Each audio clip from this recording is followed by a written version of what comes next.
Hello, beautiful soul. So today I wanted to have a chat and channel session with you about gateway emotions, anger and sadness. So for me, in my personal practice and in my healing practice with clients and others, I have noticed that many empathic people especially have a tendency to hide energy behind either the emotion of sadness or the emotion of anger. And even beyond empathic and spiritually sensitive people, many people in general tend to do this. It's just that the empaths and the light workers and the consciousness expanders among us tend to notice it more easily or tend to be more committed to understanding those polarities and stopping those negative patterns. And so let's break it down a little bit, because depending on what you've been through in life, most especially how you grew up, you may tend to resonate with either a set point in your patterning of more sadness or more anger. Now, a lot of that is going to depend on the parenting style of the people that raised you or the people that you were raised around, and what they encouraged and how tapped in they were to understanding or honoring their own emotions. So depending on the family you grew up in or the living situation you grew up in, you can look back and see that certain emotions tended to be honored or shamed more than others. So in many cases, certain people that you grew up with had a better relationship with their anger, even if they didn't understand it or know how to process it or express it in a healthy way. And so you may tend more towards anger, or you may have taken on the opposite position where anger was either expressed so freely or suppressed so much that you may go to its opposite, equal and opposite emotion of sadness. So it really all depends on those childhood situations. Think back to what was illustrated to you by your caregivers, and also how they treated you when you had these very natural emotions. So when you had a childlike reaction to something, which many of us in the empathic and lightworker, old soul, consciousness raising community, many of us were shamed for having actual childlike responses and emotions, because we may have come in as a quote unquote more mature soul than the family that we were born into. We were sort of bypassed or spiritually bypassed by these people who took advantage of that in order to delay their own spiritual advancement. And so they, in essence, would shame us whenever we had an emotion or a reaction that was childlike, that did keep us emotionally pure, and would only tend to reward us or validate us when we suppressed those things and went into the maturity, because that maturity represented to them as our caregivers and caretakers as less that they had to do, less that they had to handle. And while that is very much part of their karma as the caregivers, it is something that we, as the people who went through that, need to learn how to disentangle from as we get older. It's why so many of us in the self-healer community tend to gravitate towards inner child work and realize that our emotions were shamed or shut down.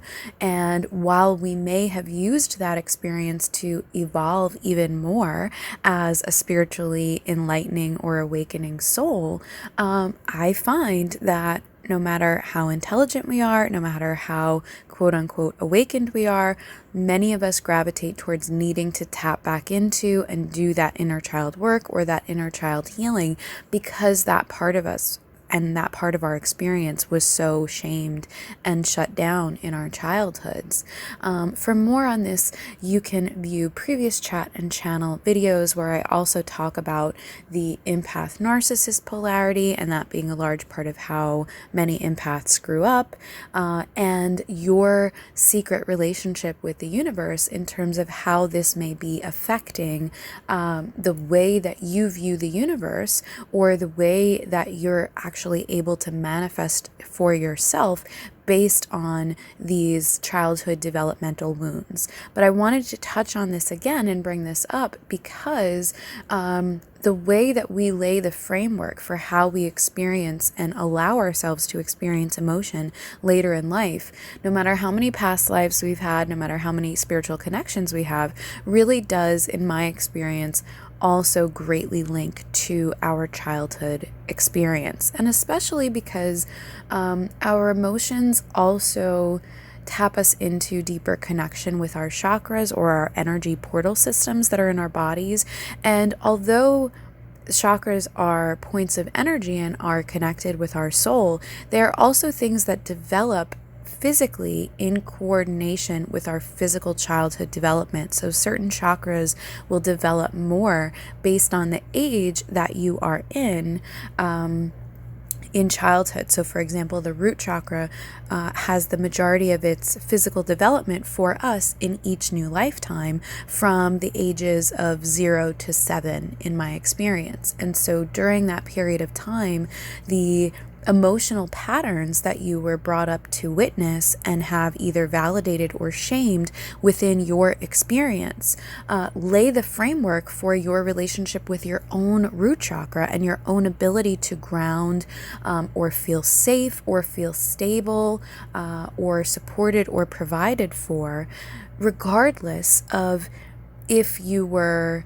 culturally acceptably provided for or considered safe, right? So a lot of people that I have as clients tend to tell me, oh, I didn't really have childhood trauma, or my parents weren't bad.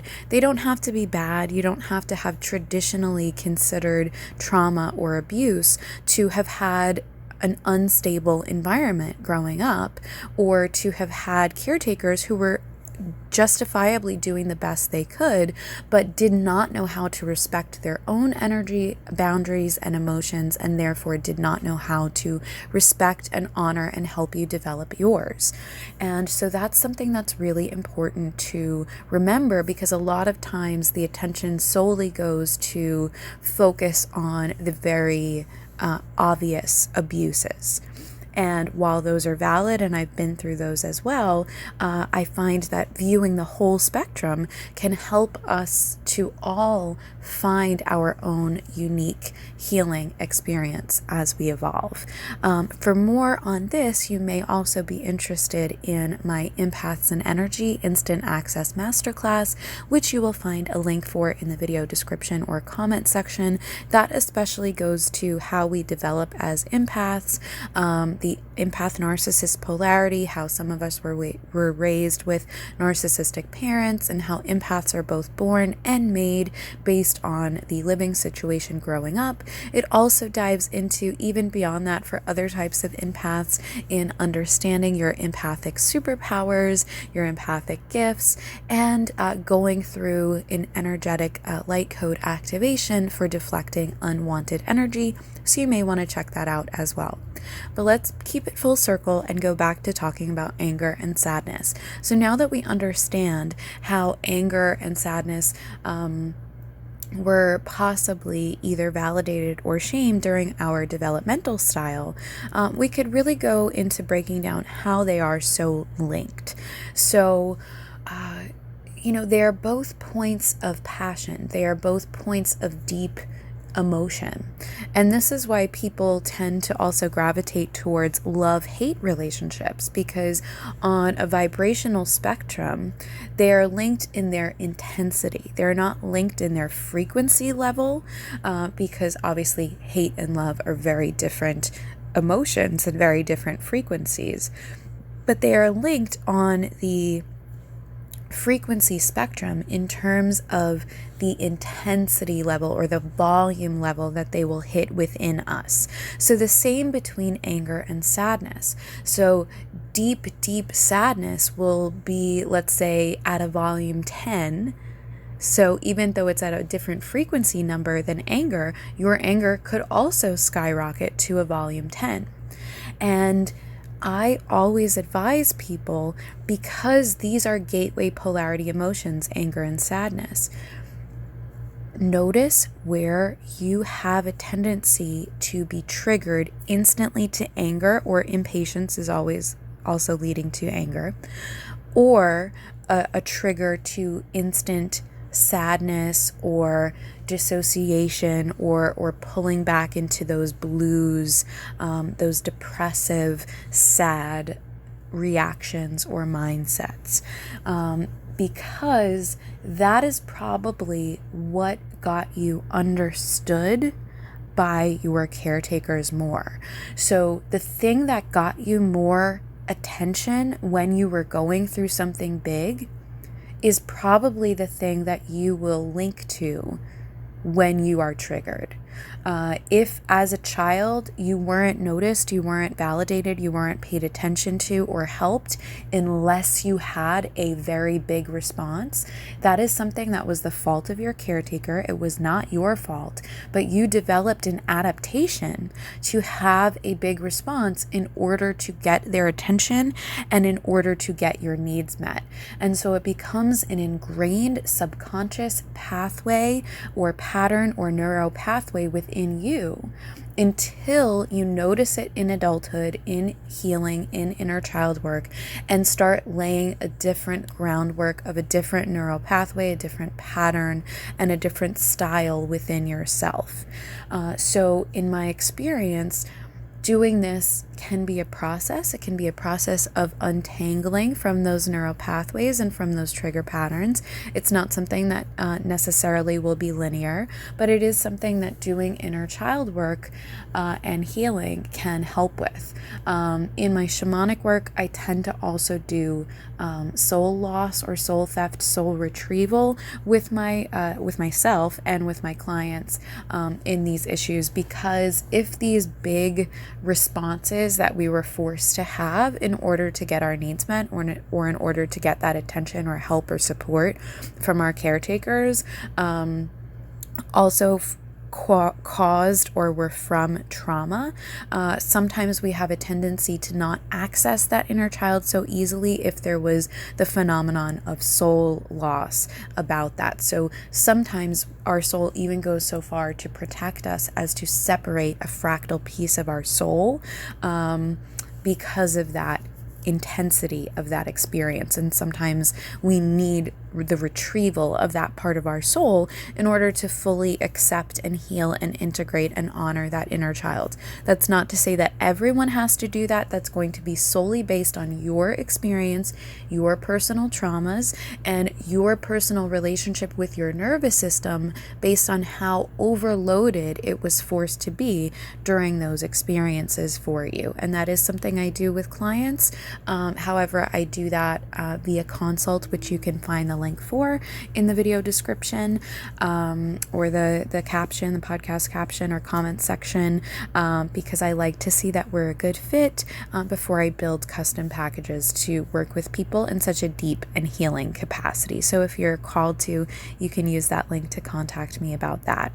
But again, that's going to be very personal to you, whether that is something that you experience. Now, you can look for clues if you experienced soul loss based on if you also tend to dissociate when you are going through these big triggers now. So dissociation would be a pulling back, a needing to numb, a feeling the intensity of the emotion and then instantly needing to separate from it. That could indicate that you have also experienced soul loss around a particular pattern or event in your life and are still reliving that patterned projection in some way because of not retrieving that part of your soul or that fractal part of your soul's experience.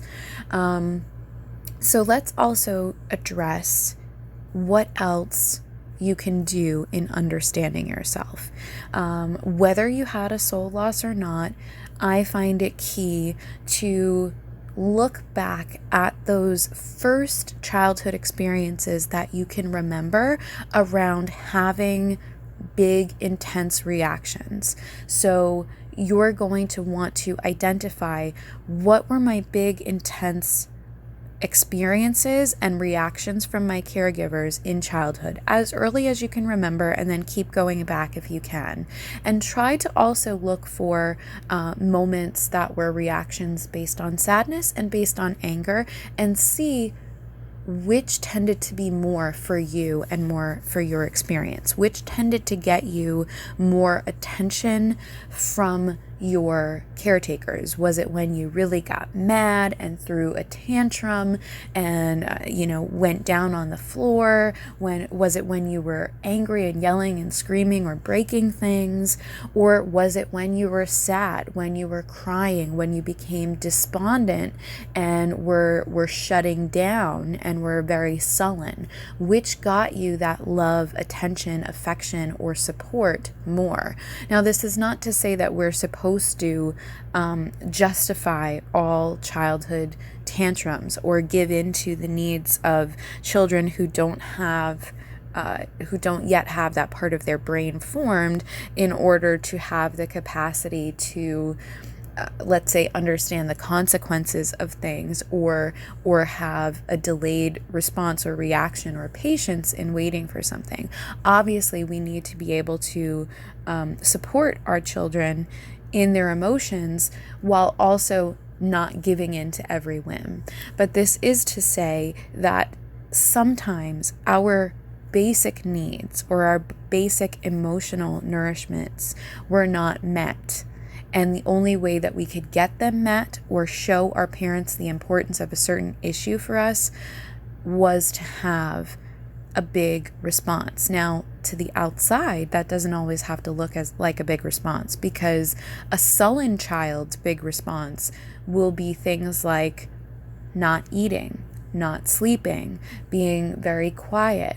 That can still be considered a big energy or emotional response, even if it's not as loud or attention grabbing as a big crying spree or yelling spree. So it really depends on the child, that child's style, and the environment that they grew up in. And remember, when we're saying the child, we're also referring to you and your own inner children, because yes, this is a question I get. You can have more than one, and you most probably do, because we are an expansive soul. And in my experience, time is non-linear, and so our soul can stretch across space-time reality, and we still have all of those experiences within us, no matter how old we are in life. And no matter how many past lives we've had as well. It's actually why past life in my practice is so important. And again, you don't have to believe in past lives, but it's why it's also congruent to many parts of my practice, because those things can still be vibrating in another part of our soul's experience or in another timeline for us. And just a side note here as well, you've probably heard me say this before if you are a listener to other chat and channels or have worked with me, but in my experience, the reason why past life work and inner child work are so important and go hand in hand is because I have personally never found a past life of someone that doesn't have vibrational resonance or repeating patterns in our childhood in this life and in our inner child wounds or traumas or experiences that we have in this life in some way. And also, past lives can resonate in our childhood experience based on our passions and what we are gravitated to and our obsessions and etc. It's not always the wounds and the healing tendencies, but those things tend to repeat. It's not just discovering a past life and suddenly having it all click. If that's happening for you, that's probably something else and not actually a past life. In my experience, there will always be little clues and keys that you could find throughout that entire lifespan of your current life that will have links to the other past lives you've experienced, even if you can't put all those puzzle pieces together in one time space continuum or one reading or one point of understanding. So, little side note there about past life work, which is something I also do. And if you're interested in those links and stuff, you can check out a past life or Akashic Records reading with me, which is also available on my website, damcldesigns.com. Sorry if the plugs annoy you, by the way, but I have found that when I just talk about the information and don't give the resources for plugs about how I can also help, I tend to get a lot of questions about that. So I like to step forward and present anyone who's interested with the information as we're going along, just so that you know I'm not just throwing information at you. If you find that you need help or support in those areas, that is something that I can offer and do offer as well. So not everybody needs help with those things. Sometimes the information is enough, but if you are called to support, I would be very pleased to explore that with you.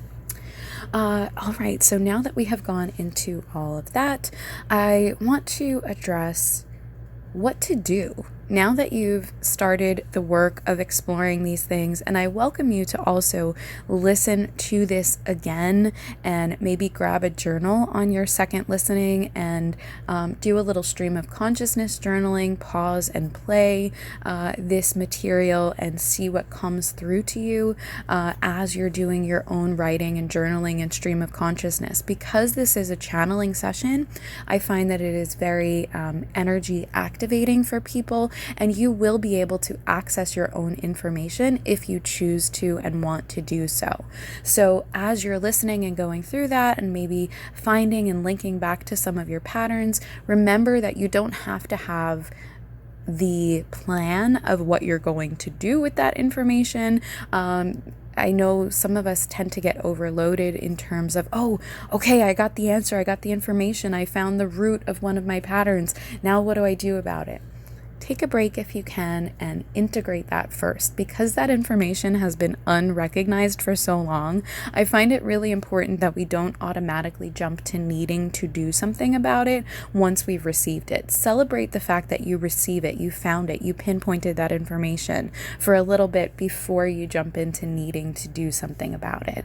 That being said, I am going to go into some things you can do about it now, but I really want you to take that time to not need to jump into doing this work and see what it feels like to sit with the information of the recognition of the pattern, so that as you go about your healing journey, which is not linear, okay, you're not gonna, in my experience, get the answer, do the healing, and then immediately always have the positive result where you're never being triggered again.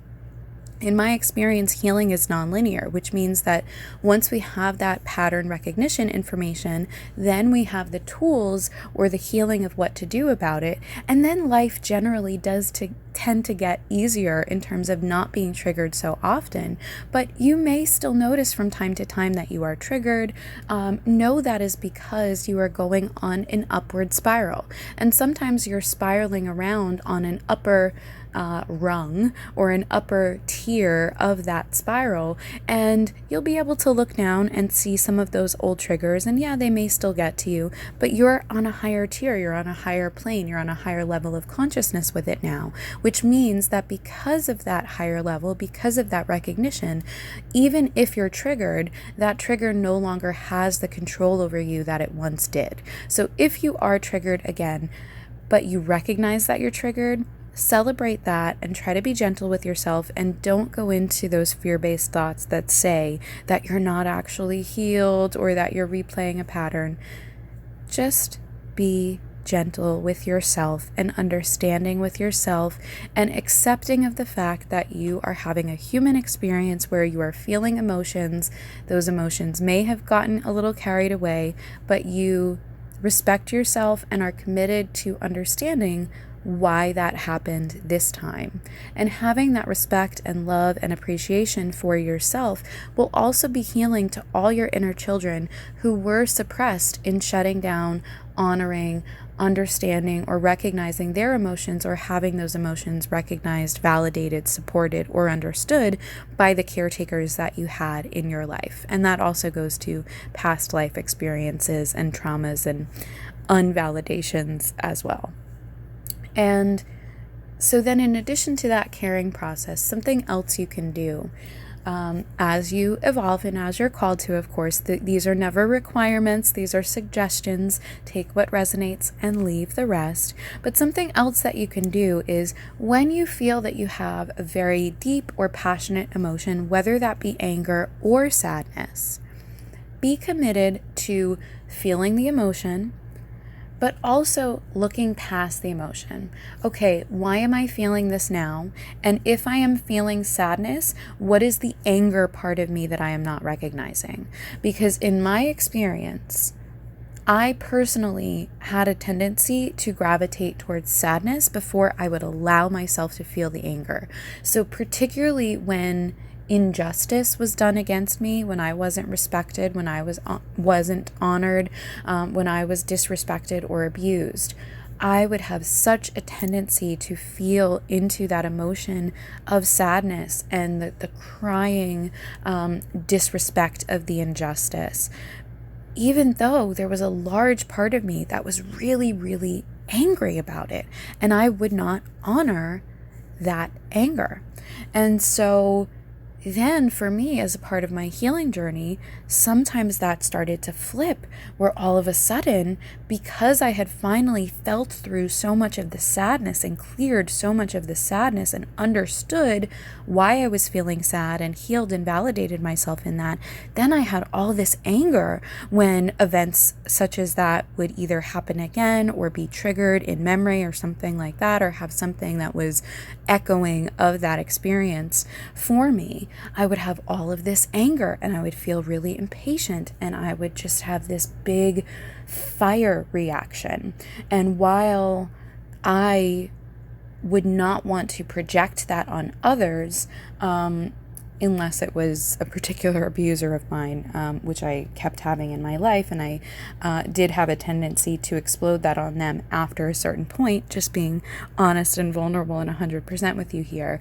I had a lot of respect to not pass that heavy emotion on to anyone else besides the person that was actually doing it to me, because the person that was doing it to me hurt me in that way because they didn't handle any of their emotions ever. And so the hurt that they were doing to me was pretty much solely based off of the fact that they would not handle any of their emotions or anything that anybody did to them, and they would throw it all on me. That was the injustice, right? And so I refused to do that to anybody else.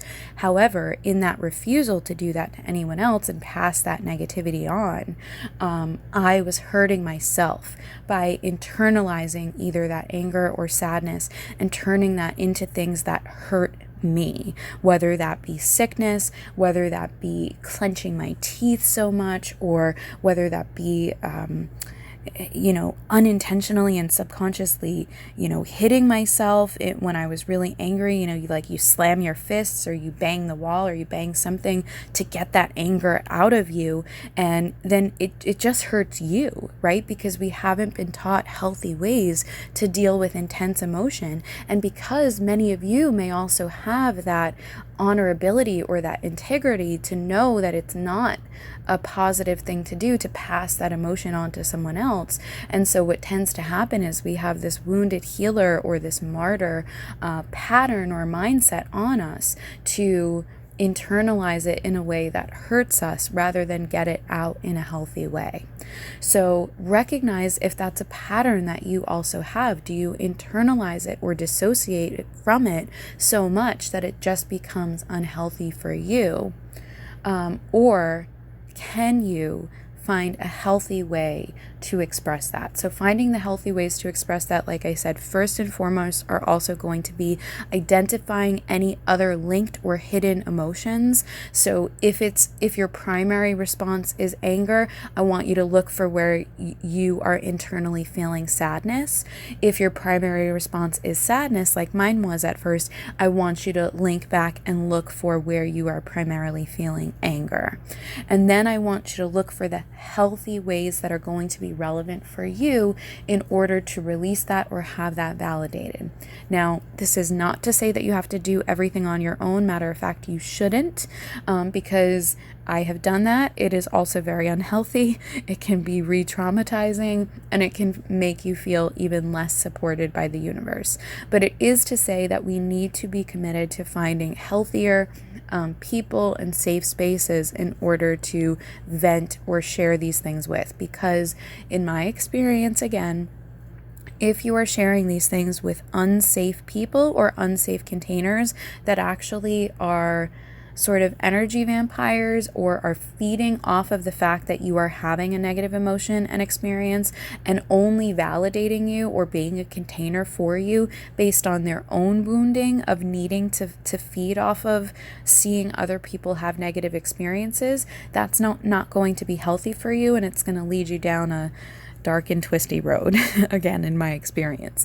So also determining whether the people that you gravitate to sharing with and venting to actually have the capability to respect you and your experience while not needing to feed off of it, not needing to pity you.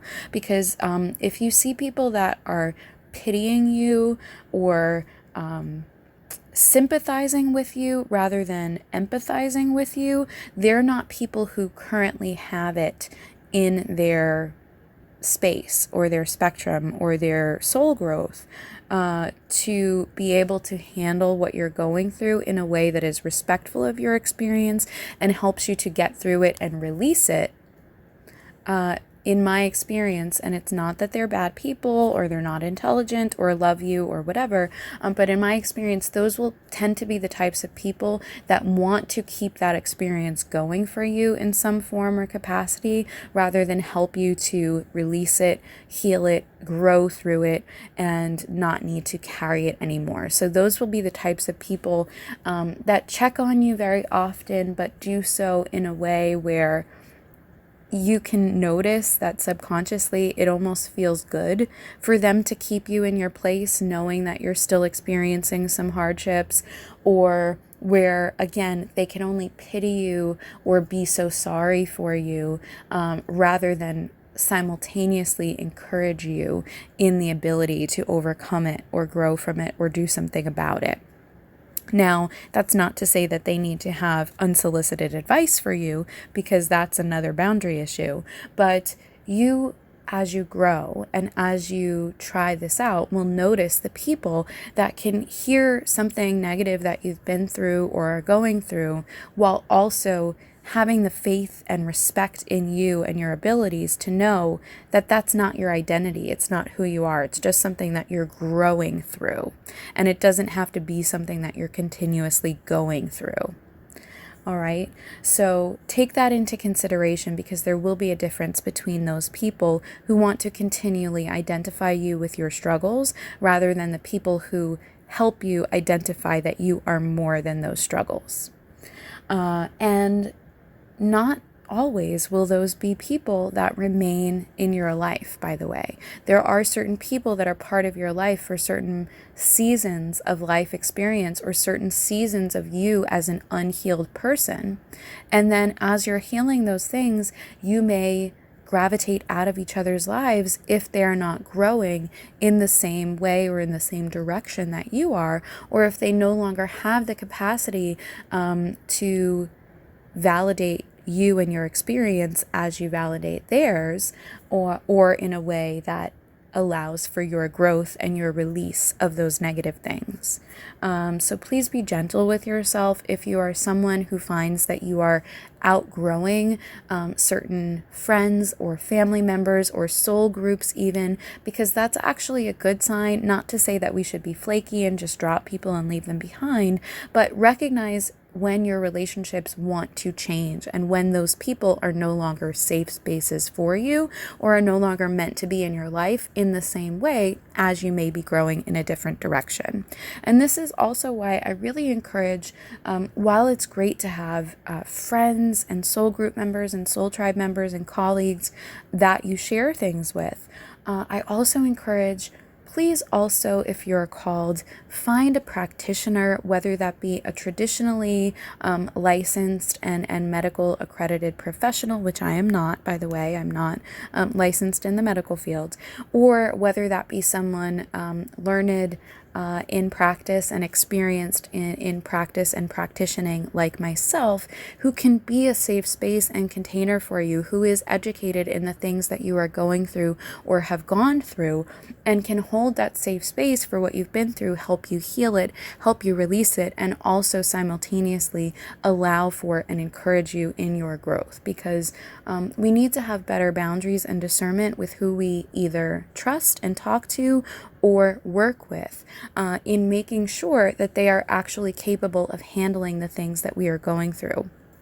And while someone may be immensely talented and capable in one area of life or practice or spirituality or mental health, they may not necessarily be learned or experienced in other things that you are going through. So there's actually no shame in finding different people to work with or finding different soul groups who may be more in line or in resonance to help you through a certain thing that you're going through now at this point in your journey. So that's my disclaimer about making sure that you have safe space and safe people to work with. Please vet your people as well. Most practitioners will either do a preliminary session with you or a consult with you like I do before they jump into deep healing work, to make sure that you are both in line or in resonance with each other and capable of respecting each other's energy and needs at this time. So that's something that you may also want to do. Again, whether you want to do that with me or someone else, I like to put that information out there because sometimes we can be so mired in what we're going through and so desperate for help of any kind that we forget to employ that discernment. And I really want more people to employ that discernment, because then you find the answers the first time rather than needing to go back around the bend in finding support system after your initial reach out for help. So that's most of what I wanted to share with you. Let me just tap in for a second and see if, since this is a channeling session, if Spirit wants to say anything else. All right, so what I'm hearing is don't be afraid to honor your sadness or your anger or any emotion that you may be having. It's just particularly that anger and sadness, as these gateway emotions, are the ones that are usually and typically most shamed in our childhood development and in society at large. Actually, I find that anger is more rewarded usually because it gets more attention. So, be mindful and cognizant of that, and whether you may still be paid attention to at this moment in your life only if you have a big reaction or a big blow up, and how you can perhaps disentangle that and stop that pattern within your childhood, and see how the stopping of that pattern there helps to enable you to have a different approach in life and in your adulthood and in the reality in which you're currently living and projecting. I also want to say, I do want to give more tools for healthy dealing with those of emotions, because we only touched on that for a second. In terms of dealing with anger in a healthy way where you're not projecting it on others, which I know that you probably don't want to do, have an outlet. You really need to work with yourself to find a proper outlet for that anger and for that emotion. So if that's being triggered by another person, whether that's intense anger or intense sadness, please, please, please develop the courage and the boundaries to say, this conversation or this situation has gone too far. I need a break right now, and I am taking it. And have the courage to separate yourself from the situation, even if you live from the person, and go in a different room or go outside. I find really, really helpful if you can go outside so that you're not containing that intense emotion within a physical space. And so if you can go outside, or if you can only go in your room, be separated from the energy of the person or the situation that triggered it for you. If this is happening via the phone or the computer, shut that down for a few moments, make your apologies, take a break, and shut those things down, and just be by yourself for a few moments, be in that emotion, and get it out of you, because your nervous system is probably very overloaded at the moments that you are feeling that intensity. So you may be shaking, you may be sweating, you may be crying, even if you're angry, or you may be yelling. And so those things are your nervous system and your body trying to help you get those toxins out. However, if you persist in that for too long and allow those reactions to be the only thing that helps you get the toxins out, some of that energy and emotion will get stuck, or will siphon you into energy drain or strain. So I want you to consciously choose an outlet for those things so that you don't have to force the pressure on your body or the nervous system to get that energy out by traumatic ways. So intentional shaking can be very helpful. So in nature, after trauma, animals intentionally shake. And you may notice this with your pets as well. They intentionally shake in order to reset their nervous system and get that energy overload out of their nervous system, so that it doesn't have to stick around with you for hours or days. So intentionally move your body in a shaking way, in a way that you feel, you may have seen people do it even after they've come out of anesthesia. It's not a shaking like when you're very cold, although it can be. It's more a shimmy type of shake. So try to do that. And tell your body, I have the intention. I'm moving my body in this way. I'm getting the anger or the sadness out of me. I'm getting it out. I'm moving it out. And if you want to know where that's going, if you're someone who's very visual about where energy is going, you can picture it actually shaking out of you as little black particles coming out of your aura, out of your energetic system. And you can ask your angels, your spirit guides, or Gaia or Mother Earth, absorb all this black energy and transmute it for me, right? Because that intensity can be fertile for something else that's good and productive, but right now you don't know how to turn it into that. So you can just get it out of you and ask for it to be collected and transmuted either by the earth or by your spirit guides or your higher self or God, goddess, whoever you resonate with and want to call. Ask them to collect it and transmute it for you. I like to picture it going into the earth, where we know that the earth is able to take things that are dark and dead and decaying and turn them into new growth. So I like to picture that, much like when we bury something that is deceased, and the earth has its own process where it decays that and then turns that decay into fertilizer, into new matter, into new breeding ground for something beautiful and healthier, like a tree or like a flower. So if visualization helps you, if knowing where energy goes helps you, you may want to picture that as well, but you don't need to in order for this to work. In addition to intentional shaking, you may also want to dance. Turn on music that is resonant with the emotion you are feeling, even if it's not music that you normally listen to. So if it's an anger emotion, turn on some heavy metal or some rock music or something where people are expressing that emotion, and then tune into that expression by either dancing or singing, even if you don't know the words. Just this is why scream therapy is also helpful, right? Just non-defined screaming or non-defined singing, just to get it out of you.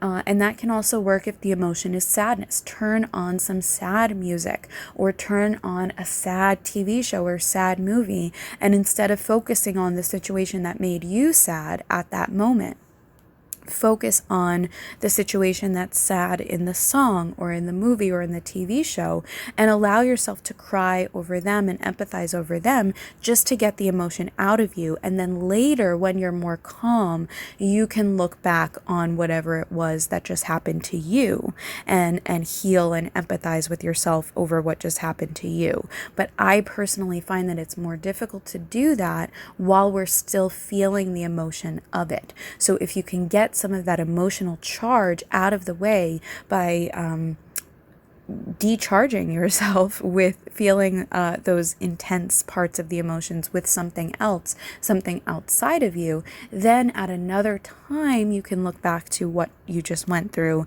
and how you can heal that with greater perspective, where you can be focused on what actually happened and what actually would help, rather than focused on the intense feeling or the injustice or the sadness or the anger of it.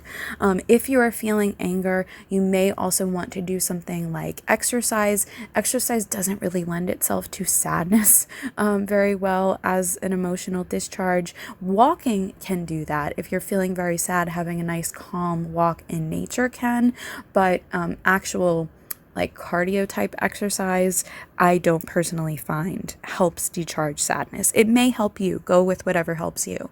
But in terms of anger, doing something like air punches, not actually punching a thing, because again, you don't want to hurt yourself, but doing something like air punches or jumping jacks or whatever you can do with your physicality that is a repetitive, intense motion that can help you decharge that anger emotion, that can be really helpful. So those are some ideas for you. Feel free to take part in the chat portion of this chat and channel session and share in the chat. Do you have any tips or tricks that you like to use or have found that you were using without even realizing that's what you were doing in terms of decharging yourself from those emotions? Share with your fellow chat and channel session members here, and let's all give each other support and ideas. And you can also use the chat section to answer or rather ask me any questions you may have, and I will do my best to answer them. And that's going to be where we're leaving off for the chat and channel session for the day, my loves. As I said, you can find relevant links in the description or comment section. If you would like to work with me personally, I offer those quantum reading sessions, Akashic Records, past life sessions, mini readings. On the website, you'll also find energy, art, enlightened merch, and so much more to help you and aid you on your spiritual journey. I would love to work with you. We've already gone over the consult link if you would like to check out healing and quantum and Sikhem and consciousness coaching, energy healing packages with me. And if you have made it this far, please make sure, if it's resonated, to give a like and a follow or subscribe. Please share this with your friends, fans, or socials, anyone that you feel that could find it helpful. And as I said, feel free to bookmark it and come back, even maybe when you're feeling those intense emotions, whenever you feel that you need the pep talk, to listen again, or would like to do your own journaling work with this. I would be very honored to have you here more than once as you are committed to your own healing journey. I am so happy and proud of you that you are here, that Spirit has led you here, and that you are committed to living a healthier life for you, and then sharing that life and that gift however is most resonant for you, and however is also honoring of you and your growth and your experience. If you would like to support the channel and the free public works I share such as this, you are under no obligation to do so, but energy exchange and appreciation donations are always welcome. All amounts are appreciated to support my channels and public works, and you can do so through paypal.me/DeezenLightenedEdits or the donate links that you will also find in the description if you are able to do so. If not, whether I ever see you again, I am thankful that you're here, and I hope to see you next time with love, light, and light codes. Love, Danielle, #Damcl at DeezenLightenedEdits of DamclDesigns.com. Bye for now. Be blessed.